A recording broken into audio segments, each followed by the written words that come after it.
ये जो गंडक बैराज आप देख रहे हैं, इसमें 36 गेट हैं। 18 हिंदुस्तान में खुलते हैं, 18 नेपाल में खुलते हैं। और जिस वाल्मीकि नगर में मेरी मौजूदगी है, दरअसल इसका नाम इसलिए पड़ा क्योंकि यहीं पर बिल्कुल पास में महर्षि वाल्मीकि ने रामायण की रचना की थी। वहीं पर महर्षि का आश्रम भी है, जहां पर माता सीता ने लव कुश को जन्म दिया था। और यही वो जगह है जहां पर पाताल लोक में माता सीता समा गई थी। लेकिन हम यहां पर पहुंचे हुए हैं ये जानने और समझने की कोशिश के तहत कि अब की बार जो विधानसभा के चुनाव हो रहे हैं, कौन बिहारी किस पर भारी, इसी बात की करने वाले हैं हम पड़ताल। आपको यह भी बताते चलें कि वाल्मीकि नगर में जहां पर उपचुनाव भी होना है लोकसभा के लिए, जबकि पश्चिमी चंपारण की 9 विधानसभा सीटों के लिए मतदान होना है। तो कौन कौन से वो मुद्दे हैं जिसको जेहन में रखते हुए जनता डालने जा रही है वोट, इसी बात की करेंगे आज पड़ताल।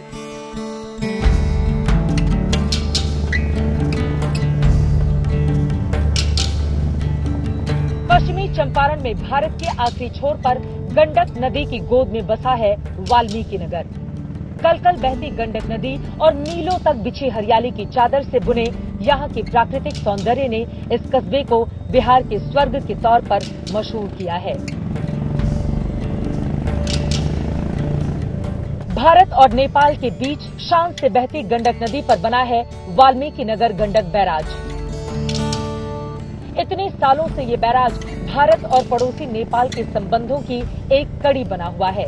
हालांकि कोरोना के दौर में यहां काफी बदलाव आए हैं।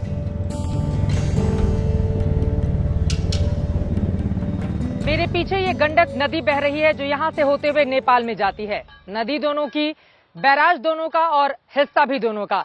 लेकिन कोरोना के बाद लॉकडाउन हुआ और उसके बाद की स्थिति में भी अभी भी आपको बता दें, नेपाल की ओर से फिलहाल यहां पर आवाजाही को रोक लगाकर रखा गया है। इधर वाल्मीकि नगर से लोग त्रिवेणी जाते थे, लेकिन फिलहाल अभी किसी भी तरह की आवाजाही नहीं हो रही है। किसका जोर चल रहा है चुनाव में? यहाँ पर इनको भैया का जोर चल रहा है। कौन सी पार्टी से?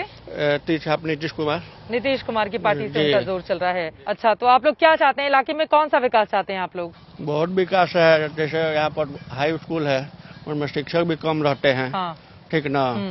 जैसे हॉस्पिटल है, उसमें लेडी डॉक्टर नहीं है। विकास में रोड चाहिए, रोड उतना कंप्लीट नहीं है। हॉस्पिटल में कोई डॉक्टर नहीं है, यहाँ स्कूल में कोई टीचर अच्छा नहीं है। यहाँ से आगे बढ़कर हमने बैराज के आसपास बसे लोगों का हाल जानने की कोशिश की। लवकुश घाट गांव में हम मौजूद हैं और इसका नाम लवकुश इसलिए है क्योंकि लवकुश ने यहीं बिल्कुल पास में नेपाल में जन्म लिया था।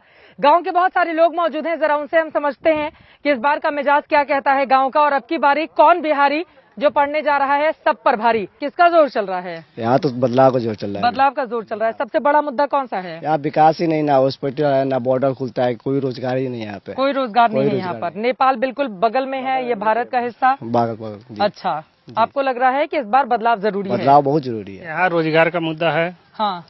और शिक्षा का मुद्दा है। रोजगार शिक्षा का बड़ा मुद्दा है। और स्वास्थ्य का है, डॉक्टर बराबर आता नहीं है।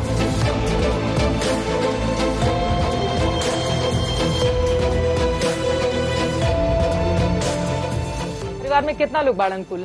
परिवार में हमनी के 8 लोग बानी सा। और ये अनाज का कब से शुरू भइल मिलल? कब से मिला था? लॉकडाउन में जब शुरुआत भइल तब से लॉकडाउन।